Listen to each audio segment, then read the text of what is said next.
Welcome back, everyone. This week we're going to be talking about cannabis, a contrarian's choice. Are you even paying attention? First and foremost, this, for whatever the reason, is the most popular and viewed article that I've ever written. So that's interesting. And with that said, let's get into it. How can you not be bullish on a sector that's experiencing ETF closings, investment banks stopping coverage, capital markets being tight, buybacks, M&A, bankruptcies, debt restructurings due to a prolonged downturn, capacity being removed, shuttering of operations, pulling out of markets, CEO replacements, nets, and commodity being lower than the marginal cost of production? The funny thing about cliches is that they're concentrated truths that are so commonly repeated that they're often ignored. Yes, you heard that right. The phrases that we use which depict the truth of reality the most are also the most ignored. Everybody has seen this chart. Let's zoom in a little bit here. Everybody has seen this chart. Yet, practically everybody ignores this chart. They take the insider view instead of the base rate view. They get caught up in their own feelings rather than recognizing objectivity of matters. Let me ask you this. If you were to buy, where would you buy in this chart? Serious question.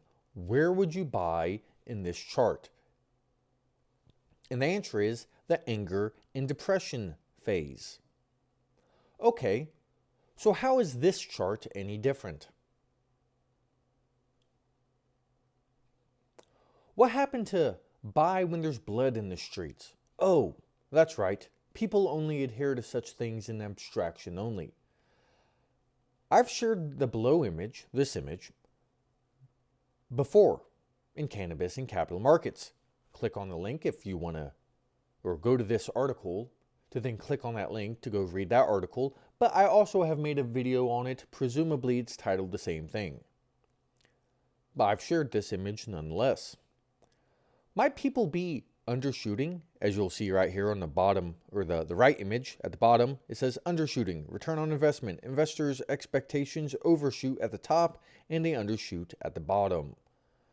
Might people be undershooting? I'd say so. For instance, people are talking just as much trash on Canopy as they were a year ago, yet Canopy is improving, at least in some aspects, and that holds true for other Canadian names too. But if there's one thing that's considered more down and out than the US cannabis industry, it's the Canadian industry. Why? People are nationalistic and ethnocentric, i.e. foolish, i.e. humans being humans. And here you'll see the gross profit margins and EBITDA margins improving, at least up and to the right. Sure, the EBITDA margins are still negative, but they're less negative. So, as the Cuppy quote goes, when things, what is it? When things go from horribly fucked to short of shitty, it's a three-bagger. So, remember that, people. Remember that. A helpful analog and picture is the commodity mining cycle clock. So it doesn't matter what the finer details of the specific names they're referencing in this clock are, but you can see that you go from a crash to a boom. It's very similar to the industry capital cycle chart. New entrances attracted by prospects of high returns, blah, blah, blah, blah, blah, blah. You can read it in finer detail in an article or pause the video and look at it and see for yourself. I would say that we're at roughly 3 o'clock or 4 o'clock. We must remember that cannabis started with a boom, meaning that we're now slowly crawling our way out of the crash phase. Congratulations! Many of you have experienced your first commodity cycle. To keep the mining analogy going at the moment, companies like Grown Rogue, which I've talked about, have an entire video on, are experiencing the orphan stage in the Lassonde curve. Orphan period. After initial excitement, proven discoveries require large amounts of capital for construction, but are not yet receiving cash flows from an operating mine. Well, You could sum that up by saying, after initial excitement, proven expansion requires large amounts of capital for construction, but are not yet receiving cash flows from an operating facility. That would be Grown Rogue with the New Jersey operation that's ramping up, or the Illinois one that's supposed to come online next year. It's during these times that you choose your players. They say that the opposite of love is apathy. Most people are treating the cannabis space as though its stupidness is so self-evident and obvious that it doesn't even merit a bulk or an eye roll. Even the value investors, commodity, down-and-out contrarians won't touch this. Cannabis investing is a unique opportunity, a federally illegal industry that predominantly trades on the OTC. They're overlooked companies in an overlooked sector in an overlooked OTC market. As things develop, God only knows the timeline, this industry will become more recognized. This is an entire sector that's largely being ignored. It's not like it's a Lee, Surge Pay, Town Square, etc., in which a special situation turnaround is occurring within a specific idiosyncratic company. This is an entire sector I'm talking about. I will note that more eyes are seemingly noticing things. It is slowly popping up in my Twitter feed by non-cannabis investors. And here's a tweet to demonstrate that. Not only am I pursuing my typical contrarian down and out of favor, event-driven inflection investing style, but I'm looking for the Costco to my Charlie Munger. And I can't help but think that such a thing might be a cannabis stock. And St. Joe, of course. With so much uncertainty, whether that be interstate commerce or inter-country commerce, it's tough to know who'll win. However, it seems to me that you place your bets on those who've demonstrated a track record of competency, or at least don't buy the morons. Of course, the hazard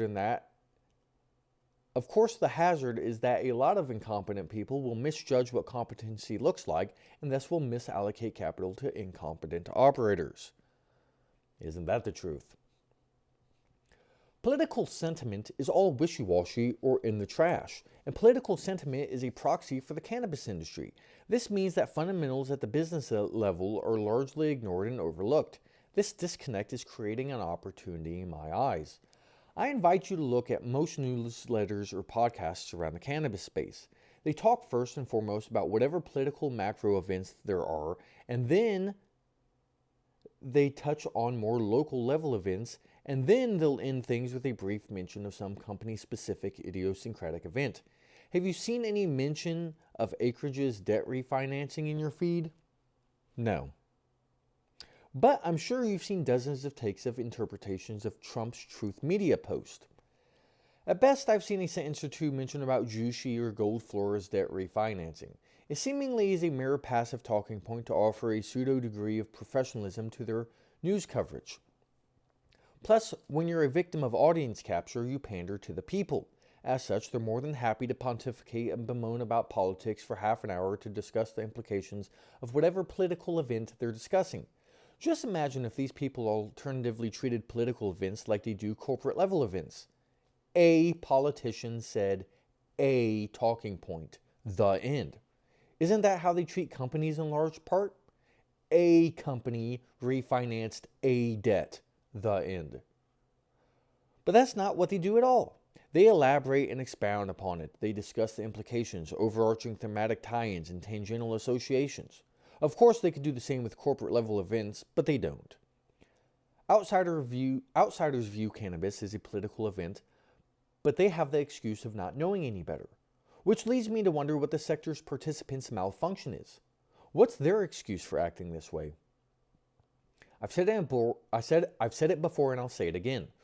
2023 was a bottom in the sector. It marked a bottom in my eyes. In aggregate, people were in a basing formation. This is a cyclical trough we're experiencing. We're at the market bottom. Sure, if Schedule 3 doesn't happen, we'll take a stair step lower and perhaps we'll hit new all-time lows, but that doesn't invalidate my observations. As the stocks make new lows, people will tell me that things didn't bottom in 2023. Of course, they'll miss the fact that a stock isn't a company, let alone an entire market. And that's my whole point. Stocks are things to manufacture indignation about. Politics are a thing to get emotionally riled up about, and actual companies are merely a second thought. They only seemingly matter in the sense of inviting the CEO on to your media outlet to ask softball questions to get views. I'll stop there. The broader ETFs tracking this market have been basing for roughly 18 months now.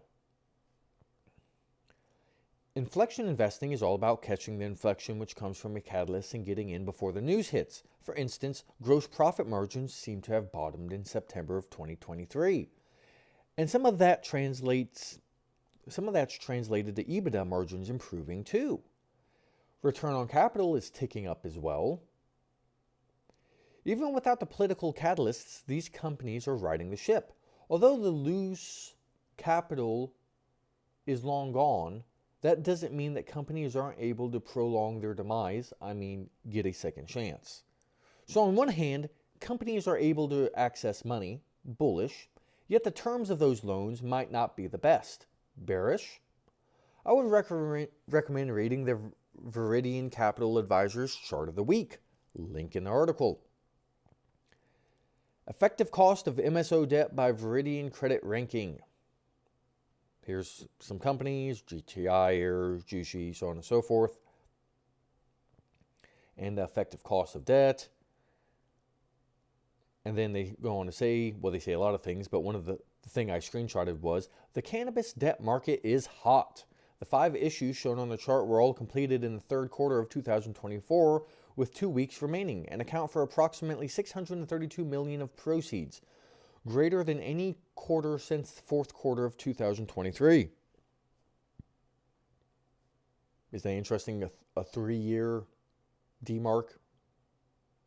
So, anyway. How about consolidation in the industry? Well, according to StratCan, licensed federal cannabis facilities are falling. They peaked years ago, and they've been falling ever since, making all-time lows. That's less licenses, people. Now, of course, you could say that the square footage of facilities could be inversely proportional to the number of licenses lost, but I don't think that's the case. Of course, that's the Canadian market. What about the US? According to MJ Biz Daily, change in number of active cannabis business licenses. And you pretty much just see a lot of red, some yellow, and a couple of greens.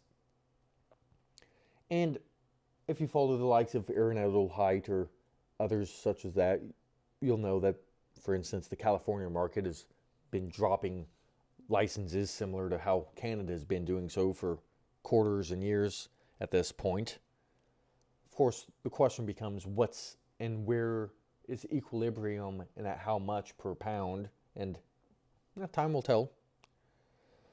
With this sort of desperation from operators who can't turn a profit, let alone repay their debts, it's no wonder that cannabis prices are being suppressed in certain markets. Garbage fire sale prices aren't sustainable though, but inventories do take time to work through, not days or weeks, but months and quarters. So-called government missteps are forcing and accelerating consolidation. I've been of the belief that the longer those missteps continue, the better it will be for the names I own. The risk to me, at least in the interim, is Schedule 3 passing and interstate commerce happening. If you're not of that mind, then how can you be bearish? Florida ballot, Trump jumping on the bandwagon, the S3 process moving forward with the December 2nd ALJ hearing, fundamentals improving in many names, etc.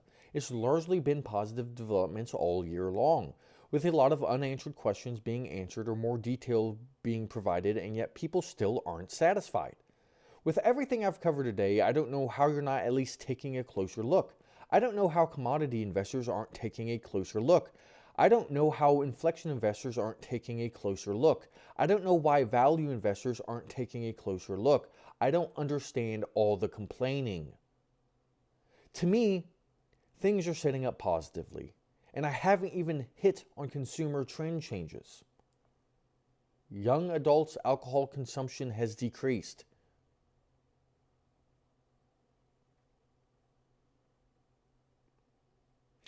Thank you for watching, and until next time.